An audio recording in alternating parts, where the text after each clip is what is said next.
Here is a home practice version of the book pitch that I gave for Life Lessons from a Parasite to 14 different groups of booksellers from all around the western United States at the Midwest, at the Mountain Plains Independent Booksellers Conference in Denver this week. So this is what it sort of looked like. I also had bookmarks that I passed out, and you'll see a picture of those at the end. I'm John Janovi Jr., author of Life Lessons from a Parasite, What Tapeworms, Flukes, Lice, and Roundworms Can Teach Us About Humanity's Most Difficult Problems. Every animal species that's been studied has been shown to have at least one kind of other animal that lives in and on it. At least 250 different kinds of these animal parasites have been reported from human beings, and that doesn't include the viruses, bacteria, and fungi. The main reason that you folks are not infected is because of the first rule of public health, and that is that where you were born, when you were born, and who your parents are determine to a large part what you encounter the rest of your life in the way of infective agents. And those agents include not only the tapeworms, flukes, lice, and roundworms, but they also include infectious ideas, which may be good or may be bad. Parasites are such great teachers because they are so numerous, they're so diverse, they occupy so many different environments, they have so many different developmental cycles, and they interact with their hosts in ways that range from hardly noticeable to downright deadly. Same thing can probably be said about your friends and about most other humans on Earth. The people in this book are driven by curiosity.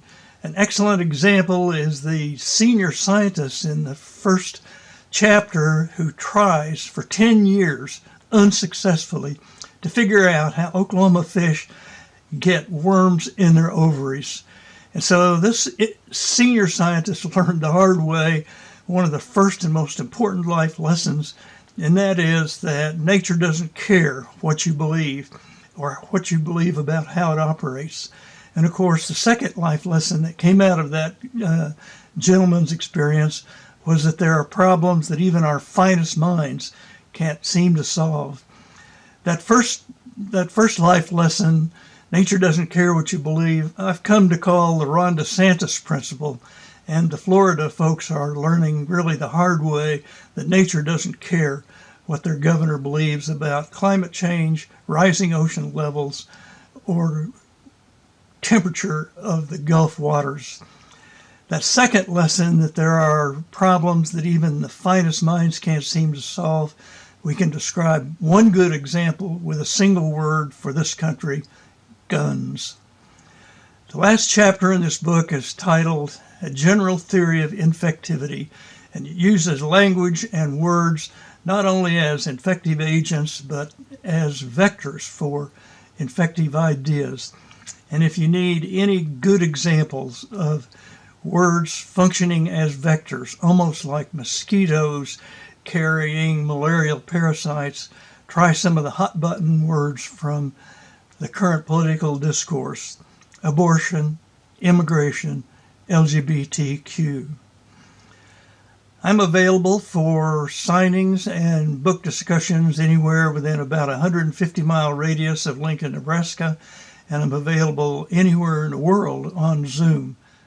There are all kinds of ways to get your copy of Life Lessons, local bookstore, especially local independent bookseller, and also, of course, on Amazon.